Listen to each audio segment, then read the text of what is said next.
While Battlestate Games continues to put out the fires they've created, we'll get to that in a different video, other extraction shooters are starting to come to market.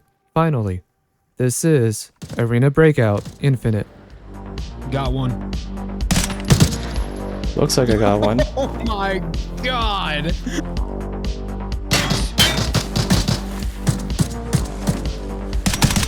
Watch out, on you, on you. There we go, he's dead.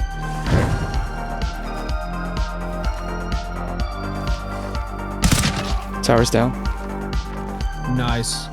Arena Breakout Infinite is a free-to-play extraction shooter being developed by More Fun Studios. They are a subsidiary of Tencent Games and have focused on mobile games up until now. While Arena Breakout is available on mobile, the developers are also porting the game over to PC. And with it comes a lot of the same kind of daily login rewards and other features you would see from a mobile game. The graphics in this game ranges from good to serviceable to me, with exception to some of the optics. And when it comes to optimization, on a RTX 2070, I'm able to hit triple-digit FPS with no problem.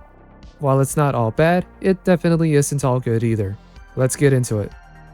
In the closed beta that I was able to play, the game gave me a very large inventory. I do hope it stays like that for all players, but we'll have to wait and see.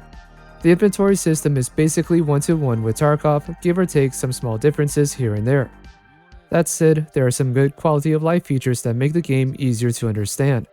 If you pick up a box of ammo, it will highlight any weapons and mags in your inventory so you know what it goes to. If you want to upgrade your weapon, the game will just show you outright what attachments are compatible and you can buy the attachment right there and then. There doesn't seem to be any sort of character RPG leveling system, which means your stamina, hunger, and hydration bars are fairly durable. This is a good thing for players who are new to the genre or to the Tarkov-like experience. You will still need to eat or drink, but you could go into a raid and extract without dying of thirst. It all depends more on how you play and how much damage you take during the raid. Overall, the inventory management that this game has is more user-friendly and a complete upgrade from the figure-it-out-yourself approach that Tarkov has. One thing to take note is that the security box, which is used to store small items that will return to your inventory after death, is something that you have to rent out. For this beta, after completing the tutorial, I got access to a 14-day security box. Chances are they may have a mission every few weeks to refresh that security box. I don't know how exactly that will work after launch, but it seems like something you will have to unlock every couple of weeks. Along with these kind of systems, you also have access to a map that will show all available extraction points. No enemies or scavs will show up on the map, so there's no radar in that sense. But it's another great addition, allowing players to mark a location, have it show up on their compass on screen, and be able to plan their raid, instead of pulling up the wiki on a web browser to do the same exact thing. That's about it for the inventory types of systems, which I feel is the strongest part of this game. And before we continue, if you're enjoying this video so far, please give this video a like and consider subscribing to see more videos more often. The gunplay in this game does take some skill. There is aim sway, aiming has its own set of quirks that isn't exactly point and shoot, but it's not crazy difficult. Movement and gunplay overall are fine, and nothing to brag about. When it comes to optics, it's hit and miss for me. The default optic you get with a starting AK-74 looks like it's painted on.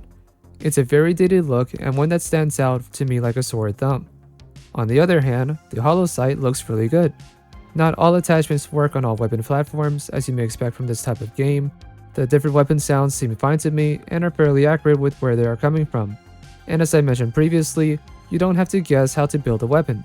Building weapons take in-game currency, which isn't really clear how you get it.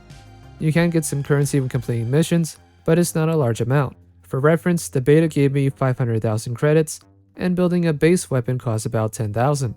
Any gear you lose, you can get back by either trading whatever scraps you find, or by buying the gear with in-game currency. That is something to be worried about, if players are able to just toss in a credit card and get access to the in-game loot from the very start. It's up to you to decide how much you care about that. If you're a somewhat decent player, you can always evade these players or go for headshots. You don't always have to be stuck in a situation where you have to fight them all the time. In my experience, after the first 2 raids, I haven't been able to extract successfully and lost just about everything in my inventory. I still have the currency to rebuild, but the game is absolutely brutal. Now, let's ask if the game is worth your time. Well, if you're a fan of Tarkov and hardcore extraction shooters, this is a good free-to-play alternative. But be warned, this game also does seem to have some very noticeable head glitching issues, which means players are able to still shoot you with their head barely peeking over cover. Unfortunately, even with the quality of life upgrades with the inventory management and weapon crafting, there's nothing new that Arena brings to the table.